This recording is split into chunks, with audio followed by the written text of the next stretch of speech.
हे बुद्ध, मैं अपने आप से बहुत परेशान हूँ। मैं बहुत आलसी आदमी हूँ, इसलिए सब लोग मुझे ताने देते रहते हैं। तुम्हें कैसे पता कि तुम आलसी आदमी हो?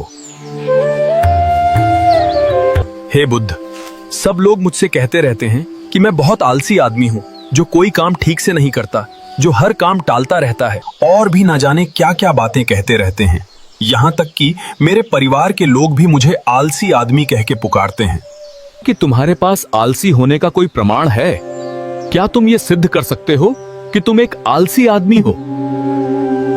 हे बुद्ध, मैं कभी भी सुबह जल्दी नहीं उठ पाता हूँ और हर काम को टालता रहता हूँ। मुझे लगता है आलसी होने के लिए ये कारण काफी होंगे। कि आलस को समझने के लिए हमें ये जानना होगा कि आलस्य क्या है और वो किसी आदमी के शरीर में कैसे जन्म लेता है। अगर कोई आदमी किसी काम में पूरा मन नहीं लगा पा रहा है, उसमें उस काम के प्रति जोश नहीं है, उत्साह नहीं है, तो उसका कारण आलस्य होता है। आलस्य जोश और उत्साह का विपरीत होता है। आलस्य समझने के लिए हमें यह जानना अति आवश्यक है कि आलसी आदमी भी भीतर दो स्तर पर जन्म लेता है, शारीरिक स्तर और मानसिक स्तर। तुम जरा गौर से इन भिक्षुओं का चलना, उठना, बैठना और लेटना देखो। भिक्षु के चलने में तालमेल होता है, एक लय होती है, एक आनंद होता है जब ये बैठने की मुद्रा में होती है। तो इनकी रीढ़ की हड्डी सीधी होती है, गर्दन थोड़ी सी उठी हुई होती है, और वहीं पर जब ये देखते हैं तब इनका शरीर पूरा शांत भाव स्तर होता है। और जब एक आलसी आदमी चलता है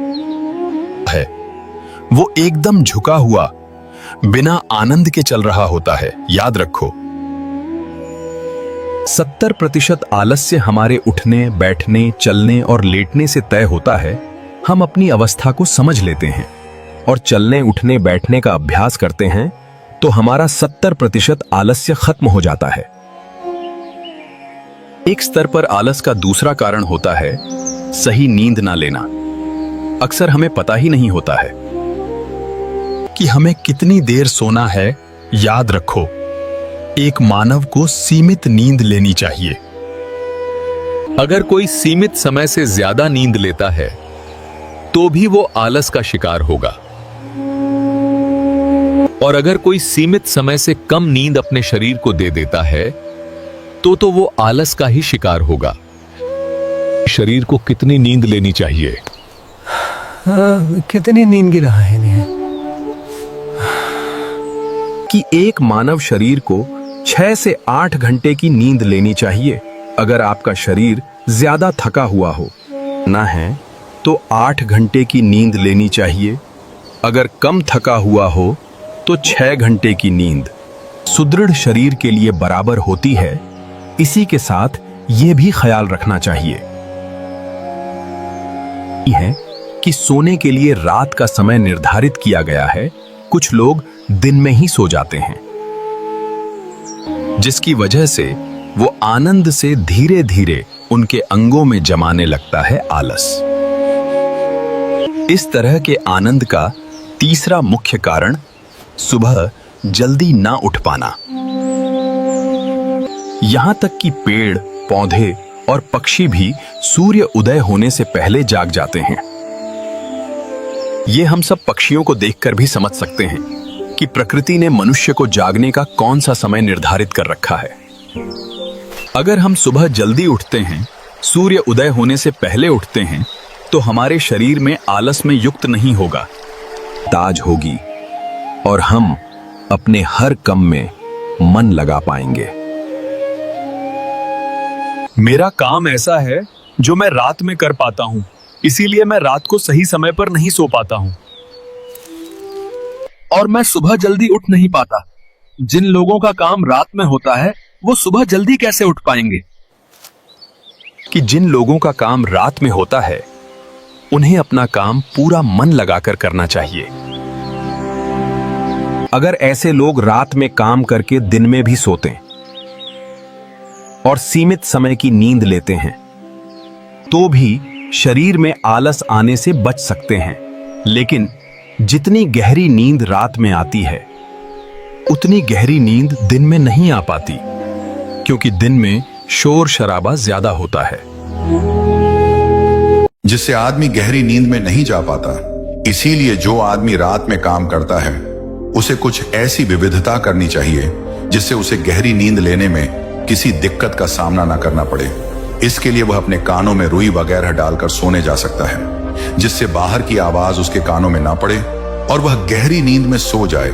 शारीरिक आलस्य का अगला मुख्य कारण होता है भोजन। सही समय पर वह सही भोजन करना शरीर के लिए अति आवश्यक होता है।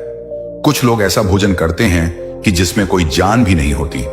अब आप ही सोचिए, जिस खाने में कोई जान ही नहीं है, जिस खाने में कोई ऊर्जा ही नहीं है, वह खाना आपके शरीर को ऊर्जा कैसे दे सकता है?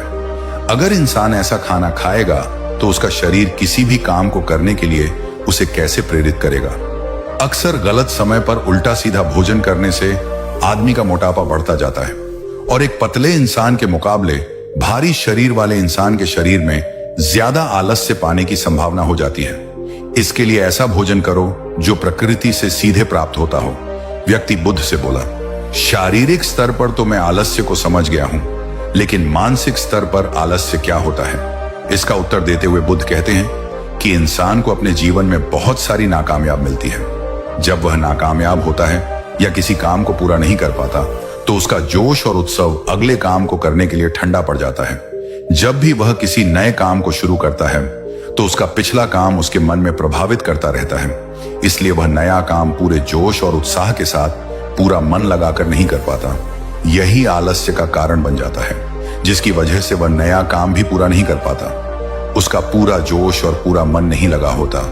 इसके लिए हमें यह समझना जरूरी है कि जो पिछला काम हमारा पूरा नहीं हो पाया उसे हमें भी बहुत कुछ सीखने को मिला है।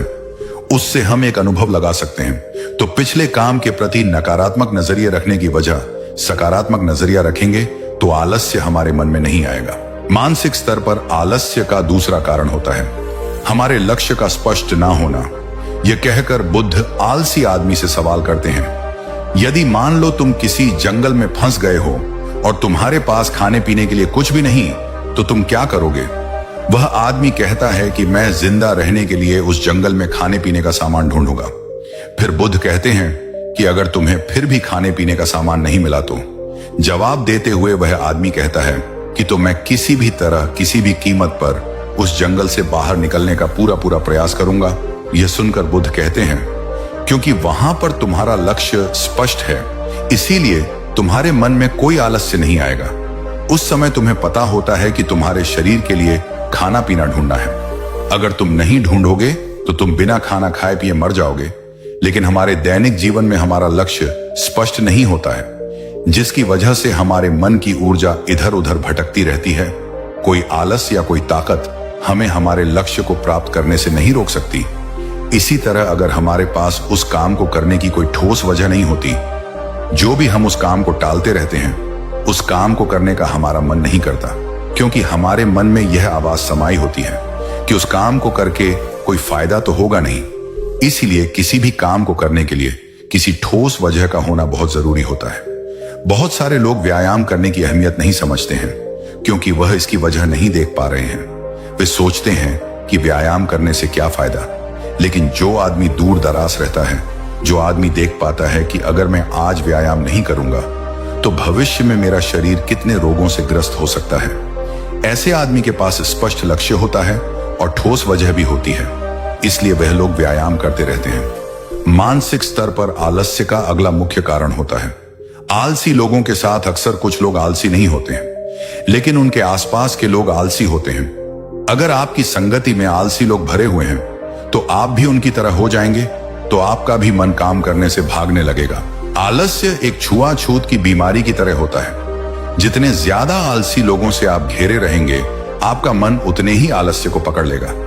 मानसिक स्तर पर आलस्य का अगला मुख्य कारण है कि किसी भी काम को टालते रहने की आदत कुछ लोगों की आदत होती है। काम को टालते रहने की आज का काम कल हमें यह महसूस भी नहीं होता है कि धीरे धीरे यही हमारी आदत बन जाती है, और यह काम को टालते रहने की आदत आपको आलसी बना देती है। इसीलिए किसी भी काम को कल पर मत डालो। और सबसे आखिर में बुद्ध ने कहा है कि किसी भी काम को करने के लिए आपके पास उम्मीद होनी चाहिए, उत्साह और जोश होना चाहिए। हर काम को नया काम समझ के करना चाहिए।